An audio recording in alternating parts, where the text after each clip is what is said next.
Good morning, everybody. It is your host, Mike D, here at Father Talks Podcast.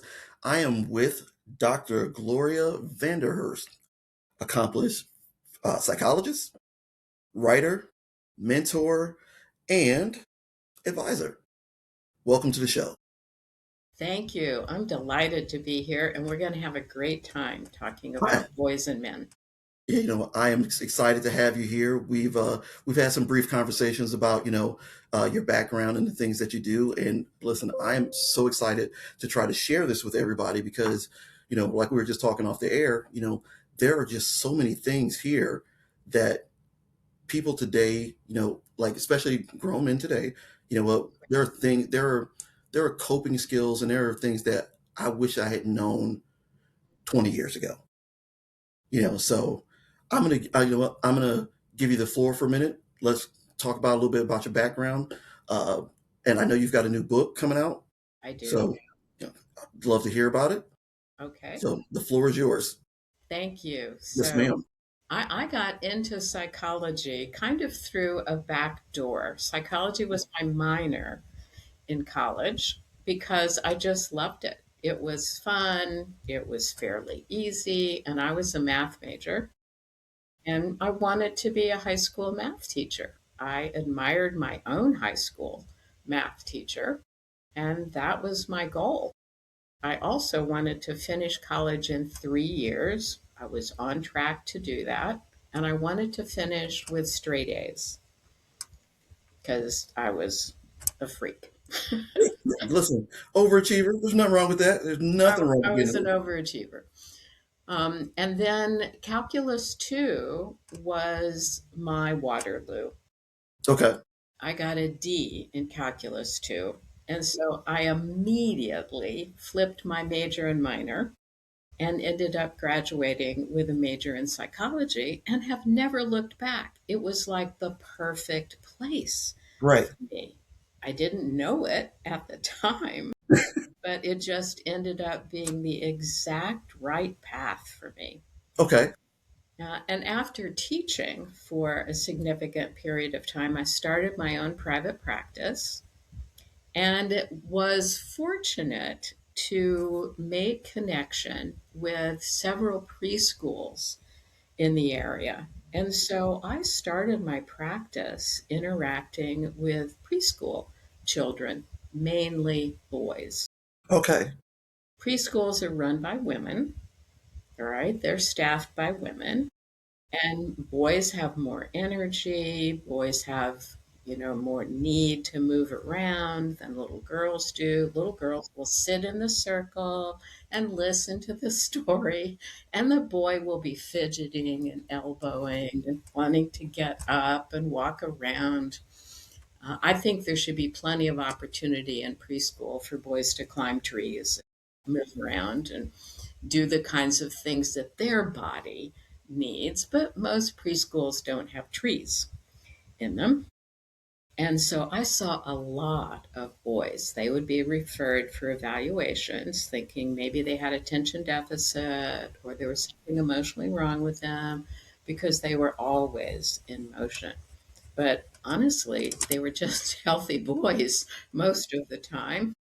And then, as a result of working with those preschoolers, the fathers of those boys began to put themselves on my calendar because they were identified in the same way preschool, elementary school, right? You're exuberant, you move around too much, you talk too much, you won't finish your homework. And so I got an opportunity to be educated by some wonderful adult men for Okay. years. And that's why I am so interested in the development of boys and men. That's why I'm focused on educating people about the development of boys and men because they educated me. Right. Okay. So now I found that. So my oldest son, he was diagnosed with ADD, Mhm. and we found out that it's just he just needed to be doing something. So like if he could do something with his hands, Right. student, not a problem. But he just he didn't process information the same way everybody else did. That's right. But like the minute he had a project where he could do something with his hands and he was moving around a little bit, Hmm. completely focused, I mean, projects done. I mean, they're done ahead of time a lot of times. It was when he always just had to sit still and just listen to somebody drone on, you Right. know, he It's was killer. it was just all over the place. Like even putting him in a timeout. Okay, timeout was a new thing to me. Something my wife introduced me to, You'd but be better off having him jump rope. yeah, yeah. But and that's the thing is that so he'd be sitting in the corner picking at the carpet, Uh-huh. picking at the carpet, just rocking back and forth. Like this is not doing anything to him. He could care less, That's right. about a timeout. So I mean, and it got to a point where what we found alternate ways. To I don't want to say punish him, but just to kind of keep him on track, or what to correct certain behaviors. That was it. What this was always about. And Yeah, I again, tell my attention deficit diagnosed men in particular that I believe this is really an advance, all right? mm, That this is a cognitive advance for our benefit as a culture. okay, These guys and gals with attention deficit are the ones that are doing the inventing, yes, right? They're the ones that understand how a computer functions. They're the ones that now understand Bitcoin, yeah, right? And all of the advances really have come as a result of adults that you could diagnose or have been diagnosed with attention deficit. You can just go down the list of the right, CEOs or the scientists that have made advances for us. And the majority of them are diagnosed with attention deficit. I think it's a genetic advance. right. Now, see, for me, my son and I have a little something in common with that because so I got diagnosed late, and I always found that so okay. For instance, I love to cook, okay, Hmm. but I cannot follow a recipe. Right. Absolutely. But if I watch something made, I can Hmm. repeat it almost verbatim. Right. No problem. Kids are like, "Well, how'd you make that?" I saw it on TV. You know, Right. I Right. don't Yes. write things Super down. visual memory. Yeah, and that's how I learn best. Hmm. My son, he works better with with his hands. He Hmm. learns things that way. Me, if I can see it, I can do it. Right. So we No. have three main ways that we Okay. take in and master information. All Okay. right. One is visual, one is auditory, and the other is kinesthetic, which means action. Okay. Right. And so the majority of the educational system is designed for the auditory learner. Right. Reading is an auditory process. Right. Right. I am hearing those words come in to my head. Right. The artist is a visual process. And the doer, if you will, the creator, is the kinesthetic Okay. process. So those are the three ways that we learn. And you mentioned that I have a book and another one coming out, but the current book is actually designed to take advantage of those three ways that Okay. we process information. It's Okay. a journal book, Okay. and it has an essay on one page, and the facing page is blank. Most journal books have lines and expect you to be writing. I want to tap into all those other parts of your brain where you've Okay. represented things in terms of action and in terms of visual representation. So the facing page is blank so Okay. that you could draw, you can scribble, you can express yourself with language, but you don't have to be confined to language Right. because your early history is packaged in your brain in terms of action and visual stimulation. You didn't come into the world with language, Right. Right. right? So you've got years of early experience that are packed away in your brain as memories, but they're memories about action and they're memories about visualization. I want you to be able to tap into those because we all have early histories that are impacting how we think of ourselves, how we interact with others, and how we function in the world around us. So I want to tap into all those other things. You see, and I just wish more people would realize this, and I mean, maybe even a little more patience with with boys, especially, Right, because again, we have. I'm an adult man who has a hard time expressing himself at 52. right. It's been an issue my entire life just because I just never learned how to You were properly. trained not to do that. Right, and that's the thing is that, so I hear people say all the time, well, I wish my husband or I wish my son would tell me what's going on more often, but at the same time I hear people talking about how so and so he cries too much, he's so emotional. So which is it? We're either too angry or we're too emotional. Right. You're trapped. Yeah, we don't get to be. I'm not an I'm a fixer. Hmm. So when things go wrong or people come to me with issues, I'm never going to be the person to cry with you, but I Right. will always be the person to be there to try to help you get through whatever situation is happening. Yeah, I try to fix things, and sometimes it comes across like I don't care. I deeply care. Yeah.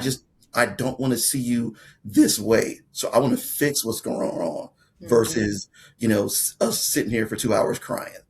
Absolutely. But You you know, know that the crying is a healing yes, process for human beings. right, We need to be able to process our stressors in that way. And when we don't, all right, we develop physical experiences, heart problems, diabetes, physical problems, muscle problems. yeah, It and it I can our body imagine. holds that tension and Right. information. Yeah, and this is something, like I talked with a few guys on another episode about being able to express myself that way, and it's something that like I'm working. It's a work in progress. It's a Hmm. work in progress because I believe that what I would feel so much better if I wasn't so angry when I even thought about crying. You Hmm. know, like when Hmm. I get upset, I want to be able to release that in another way that doesn't require me to throw something or be angry. I just want to know that I'm in a, even feeling like I'm in a safe place where I can do that. Right. And I, I was, I often send people, you might remember Rosie Greer, really huge football player. yeah, I think it sounds familiar. So I often send people to YouTube Okay, to look up this video of Rosie Greer because decades ago he joined a special show for kids, okay, right? A single show for kids. Marlo Thomas put this show on for children, and Rosie Greer sang "It's All Right to Cry." So here's this huge, hulking football player right, singing "It's All Right to Cry" to this childhood audience. So it's perfect. It's an ancient video. It's, grainy. It's not perfect at all. But to send a guy to watch this huge football player right, saying it's all right to cry is really helpful because that's the truth. You were born to cry, and we as a culture have trained you very early on not to do that. right. We've And robbed you of that capability. yeah, and I grew up, in Trenton, New Jersey, and I had a cousin that, very hard on me about, hey, boys don't cry, boys don't do this, don't be a little baby. So from an early age, Yeah. that was something that, hey, I'm a man, I don't cry, I don't let nobody, I'm telling everybody how I Yeah. feel. And We shame our boys, yeah, right? And then we wonder, why do you have all of these physical problems? right, Right? Why do you develop arthritis? Why do you develop heart disease? Because you constantly are containing stress, right. constantly And containing stress. I feel like, so I'm retired military, and that was even something. It was hard to when I came home from my deployment, even Hmm. it was hard to find somebody to talk to, Right. because again, this was something that not that I wasn't embarrassed or anything. It was just there were some traumas, and literally the group of guys that I deployed with, I Hmm. would say half of those guys got divorced because there was no outlet. They couldn't No, talk to their right. right. They didn't feel comfortable talking to their significant other. Going to get counseling was kind of it was kind of looked down on. It was You know, definitely looked down on, right? you It know. was taboo, and particularly for men. Men were not supposed to need counseling, and even the military upheld that, right? Yes, They yes, didn't provide that resource yeah, because men were not supposed to need it. yeah. And so that I think about that, and I think about how many different relationships probably could have been saved in that situation if we could articulate ourselves, if Right. we could freely express ourselves, you know, and not be worried about what people are going to think of us in the moment. That's right. There's another side to that coin, though, and that's Okay. the way that we raise women, Right. right? So women say that they want a guy who is sensitive, right? Who is capable of having and expressing feelings. But trust me, all right? Yeah. The guy comes home from work, right? He's had a really rough day. Maybe he didn't get the promotion that he wanted, or maybe his raise is less than what he anticipated, right? He's depressed, right? He's hurting, all right? She can see that. She asks what's wrong or what happened, all right? He gives a headline. Well, it was a bad day at work, right? His headline is vague, right? But his headline is very clear that there's a problem here. Hmm. And what does she do? She says, it'll be better tomorrow. And, Right. goes off And to moves pay on. attention someplace else. Right. She really doesn't want to take that deeper dive into emotion because she's been trapped by the same thing, right? Men are supposed to be strong and virile, and they're not supposed to have emotional needs unless those needs are sexual. Right. And well, and even then, these are things that kind of go hand in hand because if I can't talk to you about one thing, how do I express myself to you about another thing? Right. You know. Hmm. So Yeah, and it's all connected. and it amazes me because again, I know how I was raised, and I didn't want to push those same things on my own boys. I said, Hmm. and we talked at an early age. I said, listen, I don't cry, but I'm not telling you that you can't.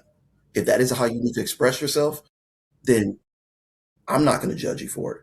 It's Bravo. just not. It's just not something I do, but it's Hmm. okay if you need to. Hmm. And all three of my boys will, if they're having a moment, they freely express themselves. That's great. So I'm really happy for that. I just wish this was something that I had learned myself early on. Because even I will even say like my relationship with my mom. I think that has had a major impact on the man that I am. Hmm. There's my parents. My parents, great people, but they're of the generation where they were providers. Hmm. Hey, we got a roof over your head, you got food Right. in your Very stomach. practical.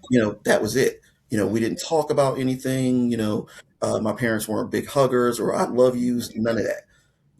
And those are things that I believe, have had a profound effect on me and even in my relationships because I always have needed more. Right. And it just no matter how much I felt loved, I felt like there was always something missing. Right. So the largest organ in our body, do you know what that is? Our skin. Our skin, I right? do a little. I do a little reading. Yes, good for you. And it gets ignored. We need to be touched. Right. And in fact, if an infant is not touched, right, there's evidence that healthy, well fed, well cared for physically infants who are not touched get sick and die. Really. Yes. This is critical. This is critical. Our skin needs to be touched and stimulated, and it is the way that we know we have value to Okay. another person if we are touched. If we are not touched, it has a serious consequence. Right. Now, and I will say that there are times where I can be in the worst mood, and a simple hug Hmm. just makes my day. A hug for no reason, something that's not prompted or anything, just, somebody recognizing that, hey, you might be having a moment, Right, and just come up to you and give you a hug. right. And of course, me, I'm a funny guy, so I'm like, hey, why are you touching me? You know, but, Just but take it in. yeah, but Say it thank you. does, yes, it does a world of good just getting a hug. Sometimes, like my youngest son will come up to me and we do this, like this head button thing. Uh-huh. When he's leaving or if I'm leaving, we butt heads and whatnot, and we go about our business. It's our hug or That's our great. our handshake. We've been doing this since like Finding Nemo. I think that's That's where it came great. from. So, but it's our thing, but it's our I love yous and stuff. Yeah, We don't. those are real valuable rituals. We thrive on rituals. It's Yes. a way, it's a support system for us. So it's very important to develop rituals with your children. Yeah. Okay. So, question: what cultural message do boys absorb early that shape how men later handle feelings? So unintentionally, mothers and female caretakers send messages to boys that limit their emotional expression. Okay. For some reason, boys are born with a broader range of emotional expression than girls are. Really? Yeah, it's a little mystery to me. I should be doing a deeper dive into what that design is all about. I can guess its functionality, right? Okay. So if I put you back as a caveman, Hmm. I want you to have courage and bravery Right. beyond capability, right? I want you to have that upper end of push to go out and kill something that's twice your size, all right, and bring back food into the cave. Right. So I think that broader range of emotional expression definitely is adaptive.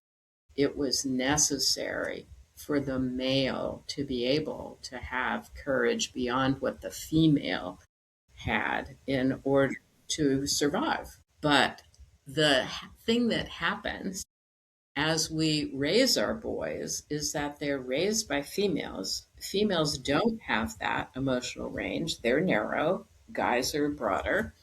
And so when an infant boy expresses himself with more intensity in terms of exuberance or more intensity in terms of distress, mother reacts negatively to that. It could be very subtle, all right? Really? It could be just backing up, it could be a frown, it could be the turn of the head. Mother sends a signal that says, whoops, I'm not safe with that. I'm not comfortable with that. And emotional intelligence is the survival mechanism of every infant. They are emotionally brilliant, right? So you don't have to train them. You just have to give them one signal, Right. right? And they go, oops, that's not going to be good for my survival. So I'm going to cut that out. So infants, male infants, narrow their range of emotional expression to match the female's range of emotional expression. So that's step one, right? We do that one unintentionally. We don't know we're doing it. We're doing it. And then, they get on their feet, they start walking around, and we do the social thing that just kills me, right? We tell boys not to cry.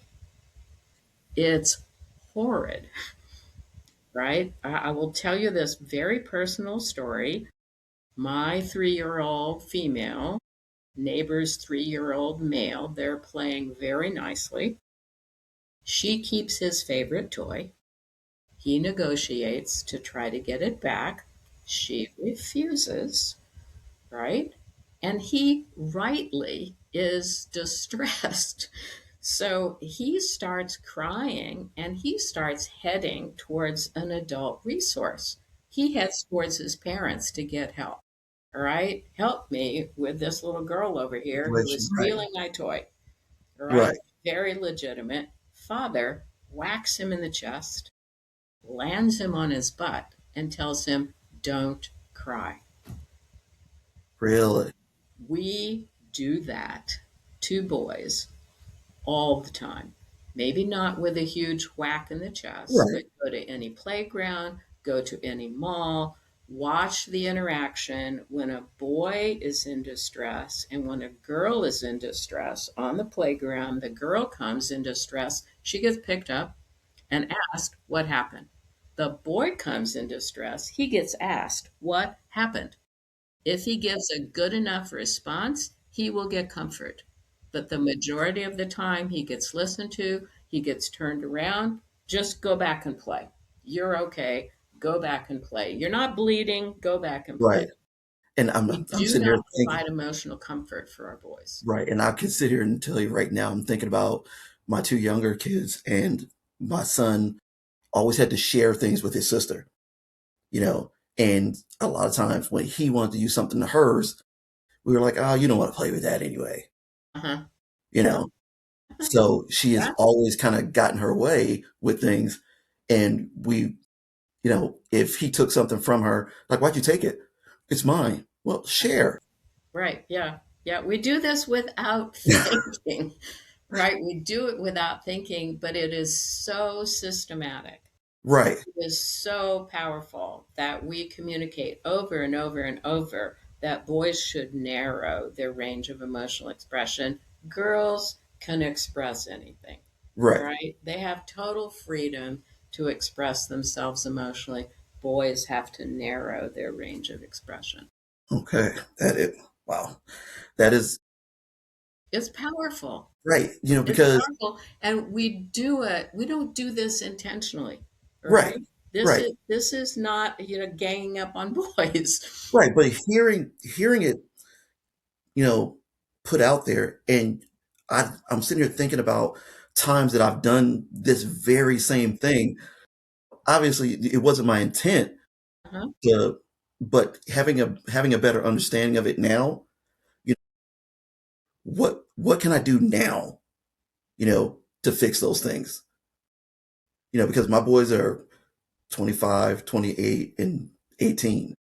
Well, you tell stories. We tell stories all the time, Right. right? So, in the course of telling those stories, you can actually make repair, Okay. right? And that's really helpful to a guy to be offered repair, to be offered kind of the legitimate dad, aunt, uncle, grandfather taking responsibility for, I now recognize that I've done something that put a limit on you, all right? Right. Put a fence around you, and it wasn't right to put a limit or put a fence around you. Right.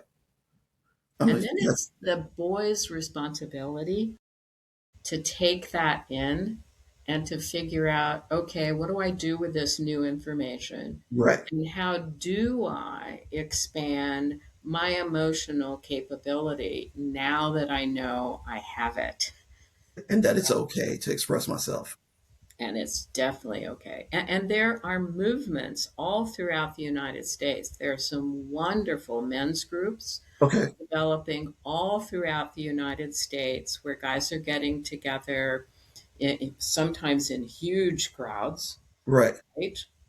Sometimes in smaller groups, sometimes just to be listening to a speaker about emotional development and taking advantage of those, often going on retreats Okay. with other men and really learning how to express yourself, how to identify feelings that you've packed away. They're not gone. They're Right. just packed away. They're not gone. You can Well, find them. yeah, and I think that's for me, as I've gotten older, I just I want to be able to be at peace with, how I feel about certain things. Like Mhm. so recently, even when I started the podcast, so recently I started being more open with writing. Mhm. I've always been a writer, just small poetry, things like that, little small stories. But I always kept it to myself because I always felt like this is a girl Not kind of thing. masculine, is it? Boys aren't allowed to, do this kind of stuff. So it was something I always kept to myself. And now that I've been, expressing it more, Mhm. like I've been writing a lot more, Great. and so it's definitely something I want to continue to try to work on. It's super, right? Yeah. And just throwing it out there for the public, for everybody to read, is Yeah. also a fabulous idea, right? Yeah. Actually, I started a children's book. It is actually done. Just Good. finishing the last few, got an illustrator and he's helping me work out the details. That's fabulous. It's a lot. So when you see, you've written two books, got a third one on the way, I'm like, Right. "Ugh," Yeah, I got to just do, keep writing. you know, I'll keep it up, you know. Yeah. So moving on. Um, and again, I wrote all my questions down. So for fathers who were never taught emotional expression, where's the best place to start? I think the best place to start is probably journaling personally, Okay. right? So that's one of the reasons why I've written this journal book. It's called Read, Reflect, Respond, the 3 R's of growth and change. So, because it is hard for a male to seek help, if you first help yourself, you will find it easier to seek help. So, if I were to kind of put it in steps, I would say do some of your own work first. All right. Get a journal book, get the Read, Reflect, Respond book, and start challenging yourself to describe what you've been holding Okay. inside. All right. Find a therapist. Find someone that can really support your journey. There are excellent therapists out there, and Okay. I would guide people towards people that are trained in internal family systems or emotion focused therapy. Those are two processes and approaches that facilitate taking a deep dive into your history, into the feelings that you've backed away from and packaged up and that are kind of stored in the attic or the basement of your brain. They Right. are accessible, right? Even in utero memories, we have memories from the third trimester in utero. Our Okay. brains are functioning, and definitely we have sound memories from that third trimester. So you can tap into those memories. They're housed in your brain, right? Okay. It's like a marvelous attic. You can go digging and opening boxes and uncovering pieces of your early history. You just have to give yourself permission to get the right tool, right? Right. Find the right therapist to do that. So, individual therapy, and then do things with some groups. All right, invest in doing something with a group of men who are intentionally interested in tapping into their own emotional histories and their own emotional growth. Now, and I will say that I like hearing this because these are things like I want to spread the word about to other guys because I know I don't think I have one male friend, not one, who is grounded with their feelings Right, or who can freely express how they feel about something without like if we're upset about something, we turn it into some horrible joke. We're expressing right. ourselves, but Hmm. we turn it into a horrible joke, Right. you know. So Yeah, the male that takes the risk of actually disclosing something personal in a serious way will Yes. get two responses, right? Either his friend will start to turn it into a joke, or his friend will get quiet, kind of move back a bit, right? And send this body signal that says, hey, I'm not comfortable going into Right. that territory. All Right. right. And so let's just not do that. Now, they don't say that out loud. Right. But Their body language body tells you. says that, right? See, You need help as a male, and most men are not at the point that they can really help each other. right. Yeah. And again, so there is not a single man in my group of friends Hmm. where like we have some serious conversations, but Right? these are not conversations about our personal feelings. Correct. These are like, hey, what we're About the culture, about the yes, world, about the yes. school We'll system. have conversation all day about, relationships, sex, Mhm, cars, just hey, mhm, what our kids are doing. But when it mhm. comes to one-on-one, conversations about what we're going through emotionally, Right. it is just It's never taboo. happened. It Uh, just I, never. I hear it all the time in my individual work with men. They say exactly the same thing. All right. They have had close friends for decades, Yes. close friends for decades, but some fear that they have, some medical issue they're concerned about, they've not shared that. All Right. right. Some emotional struggle that they're having, their friend doesn't know about that.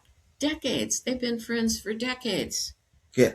right? And But this. our culture has trained men to avoid that type of closeness, and we've made it dangerous for men to be emotionally close.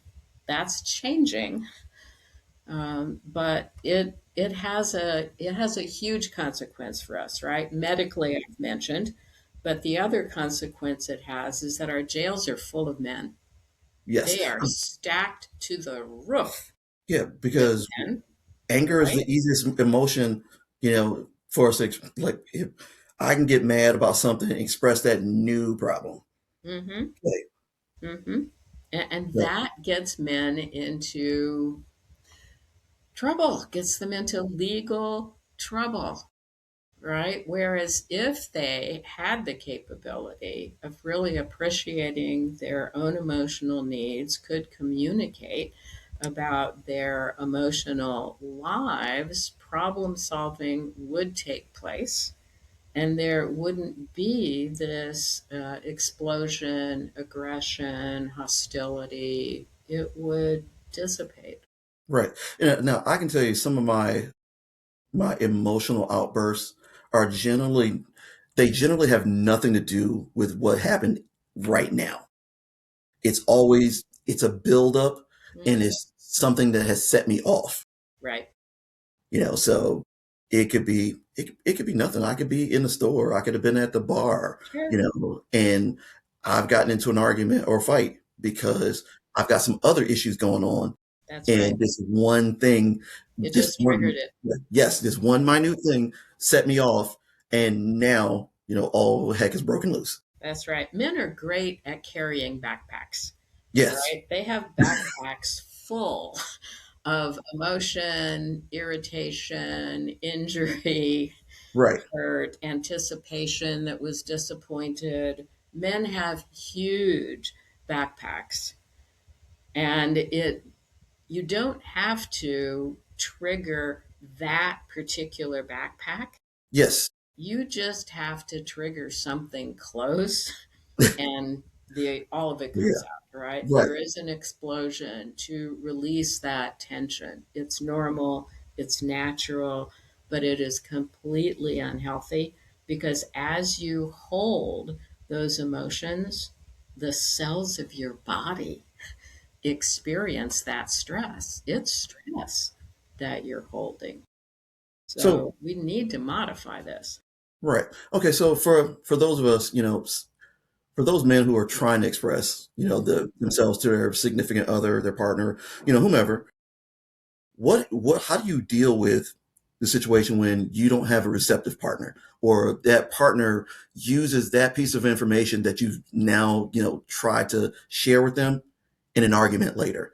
Because Right. I know from personal experience when I've tried to express how I felt about something, or maybe I was just having a moment of weakness and I just needed to vent a little bit. Now that's being used against me in an argument later on. Yeah, Now and that I don't that talk to happens anybody. all the time, because, as I said, women are basically trained to not welcome the deeper emotional needs and expression of the male. Right. Right? So we want you to be strong. We want you to be leaders. We want you to be basically heading away from us. Yes. You're walking forward, right? I don't want you turning around and facing me and having a need. Right. It's scary for the female population.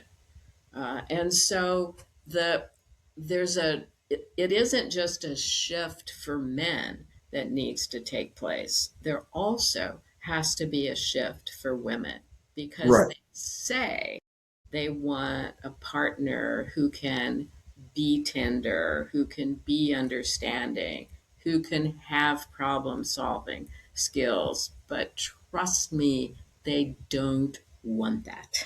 Right. They don't respond to that. They have not been trained to see that as a strength or a positive. They've been trained to see that as a weakness. So it takes both people, right? It takes both people saying, we've got to create change so that we get emotional satisfaction from each other and emotional support for each other, right? So we don't grab something of sensitivity that you have told me, put it in my pocket, and then drag it out later to Right. whack you with Right. it, all right? That's like completely off limits, but we do it all the time, right? Because women are uncomfortable with a male having emotion and being emotionally sensitive. We've labeled that as weak Right. in the culture, But and we hear so we we own want a that sense of man. as I hear women tell me all the time. I have a ton of female friends like, I just wish my husband or, my boyfriend would express himself. But I think, at the same time, I hear you say, yes, I want a man who can cry sometimes, but Mhm. I want him to cry sometimes, but not too much. Right. Wait Which a second. is, Which is if it? you're going to cry, it needs to be normal, natural, not Yes. measured Right. in order to please somebody else. It has to So, be real. right. And how do we, I don't understand how we move from point A to point B. Where men can be comfortable expressing themselves. And I understand it requires work, but at the same It time, does. Yeah, I think we're making that move, right, right? If you look at teenage guys right now, they have a broader range of emotional expression and acceptance than their fathers did. Like mine do you've for done sure. with your own sons, Yes, right? They've been told it's all right to cry, yeah, right? And so they have that capability in relationship with other people. It's not just okay to cry inside my family. right, I've now been given permission to cry, period. And I will find other safe people to cry with. So there is a shift among young males to yes, give themselves permission to be more expressive, to be more transparent, to be more honest about feelings on the negative end of the okay, continuum so that they don't get to hostility, right? I'm sad, I'm frustrated, I'm lonely. I all of those come before I'm pissed, right. right? and that's how I would wish that I was, Mm, because I'm pissed comes first, yeah. you Hmm. know, and that and again, I've gotten better over the years. I've learned to remove myself from certain situations when Hmm. I know I am not angry for what just happened. I'm Okay. mad about Right. something else. Right. So I've learned that through a little bit of counseling. Like I said, when I got home from Afghanistan and that, I went to counseling. Hmm. And it it's been a lot of work just recognizing that A has nothing to do with B. So that's been a big thing. But at the same time, I've found that when I've opened myself up to people and say, hey, I'm having an issue with this, Hmm. so now when I get upset about something, everybody automatically assumes, well, you know what, it's just your PTSD. It's not what you're really expressing. No, I know the difference. No, right. Hmm. So I find that when we do express our emotions, or that where we're uncomfortable with something, people in our, not just our immediate family, just it could be people we deal with on a regular basis. Now your issue, whatever you're having a problem with, is your medical issue. Right. Your mental health struggle. It's that, and it's not you being uncomfortable with something somebody Right. said and or did. Yeah, You you're just describing our social discomfort with letting men have access to feelings. We have a social discomfort with men having access to and expressing feelings. That's changing yes. slowly but surely. It needs to move a little bit faster, from my perspective, but it's valuable that we are talking about this, all right, and that people are listening and perhaps will challenge themselves Hmm. today, tomorrow, to have a different perspective towards their little boys, towards their teenagers, towards their adult male relationships, and give space for feelings and the expression of feelings that are not hostile, right? That are tender, that are troubling, that are honest and transparent. We have to give more permission for Right. men to have access to the full range of feelings. Well, and I will tell you, I agree with everything you're saying, and I'm learning so much here. I will tell you that I realized just recently just how expressive men will be when they feel safe to do it. Hmm. So I was on social media. I made a post about the loss of a father. Uh-huh. Your dad pushed you because he knew he wouldn't always be here to help you be the man you are, Hmm. you man you need to be. And literally every comment that I got on this post was somebody talking about missing their dad. And it was all men. Every last post was all men talking about their dad. They didn't understand what their dad was trying to teach them. Like they learned so much from their dad, and they wish they could express, you know, so on and so forth, and wish they could have this conversation again because now they get it. Hmm. And every one of these guys seemed very genuine in that expression, because there was no negative comments in this at all. It was just Hmm. people expressing how they felt in the moment about the loss of a father, or just not having a good relationship with their dad, you know. And so hearing this, it makes a lot of sense to me, knowing that when we have safe places to express ourselves, we will. Right. And I will tell you, it is still possible to have that expressive relationship with your father. I've used a technique called an empty chair technique, Okay. where the man sits in one chair, faces the other, imagining that's father in Okay. the second chair, and delivers a conversation, a message, and then switches chairs and becomes father and talks back To to his son. that son. All right. So it is possible even though your father is no longer easily accessible or available, whether dead or moved someplace and you can't find Right. him, it is possible, all right, to have healing experiences with your father without having father physically present. You can play that role of being father and listening to how father would express himself, and then changing chairs and becoming son and Right. continuing the conversation. It's a very effective technique. And that is something I think so many of us, we would, on the outset, we would look at it and be like, I'm not doing it. That's insane. You Right, know, yeah. Sounds but a bit silly, yeah, it right? sounds a bit silly, but I think given the opportunity, to do it, I Mhm. think most of us would, especially in an environment where we felt safe, where Safe, people right, weren't going to make fun of us. right. Absolutely. So I think that's another thing why we don't express ourselves the way we need to, because we just feel like people aren't going to take us serious, or it's going to be, we've had bad experiences. I Well, mean, you had that experience, right? yeah, Every boy had that experience as a toddler.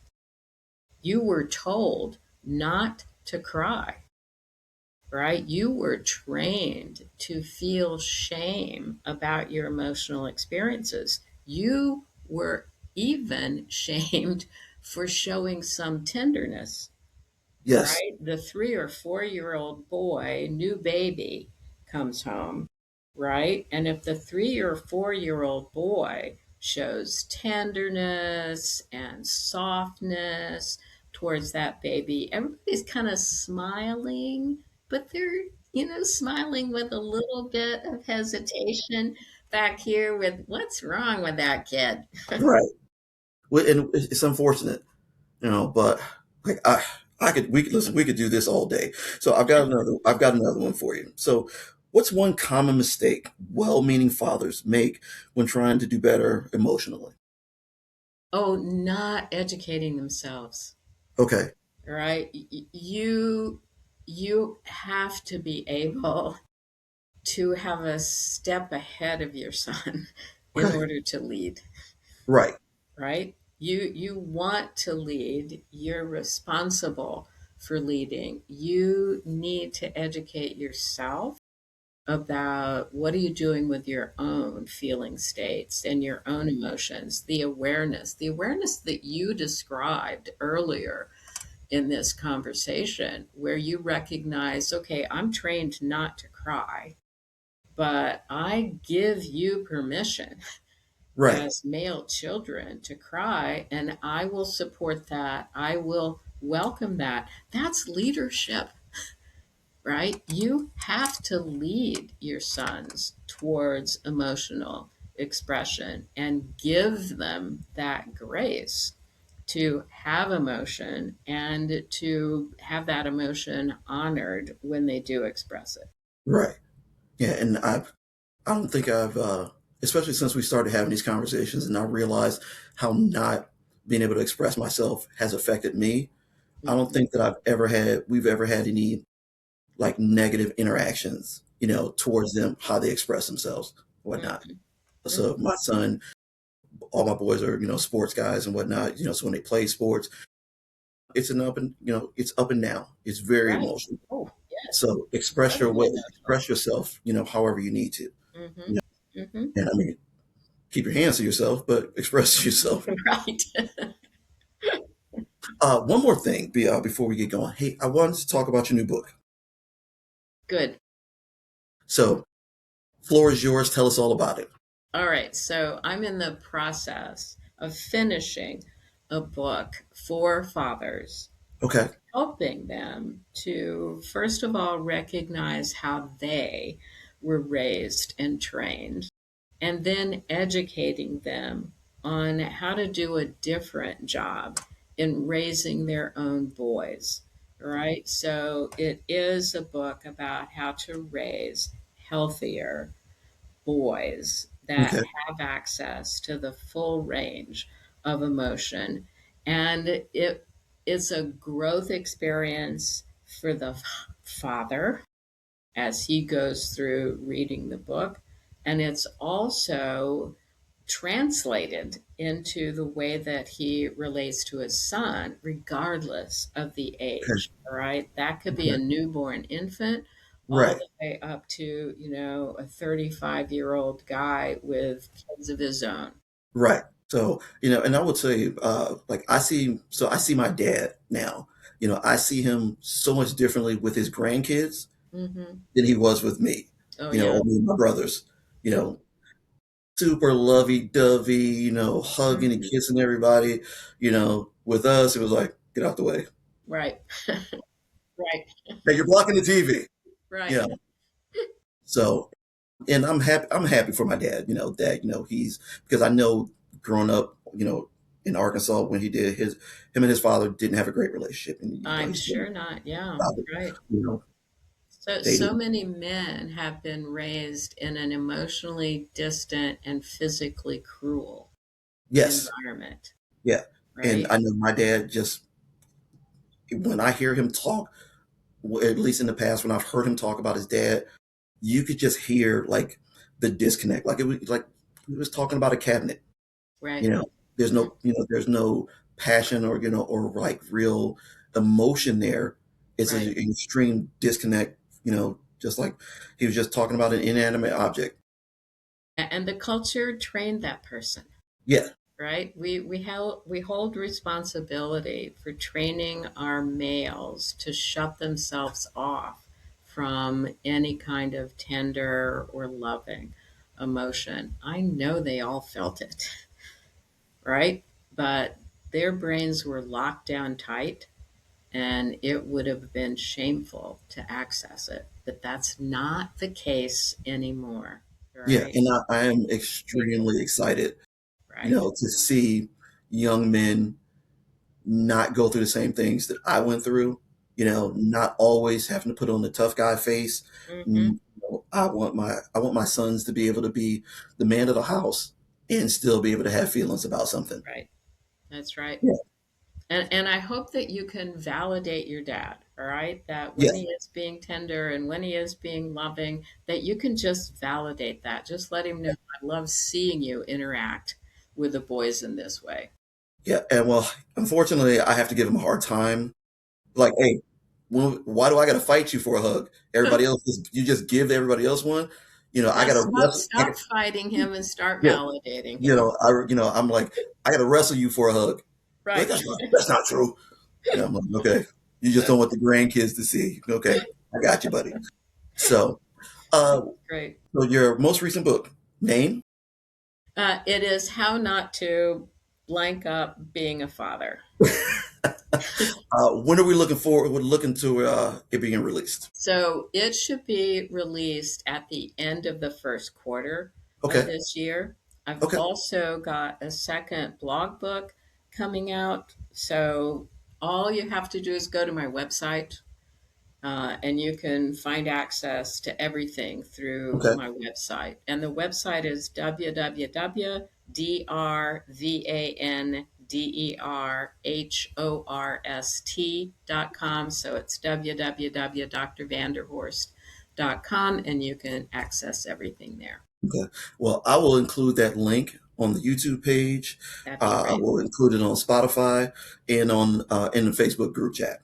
So, Dr. Gloria Vanderhorst, thank you so much for coming on the show today. I've I've loved it. got to have you back. I know there's going to be a ton of questions.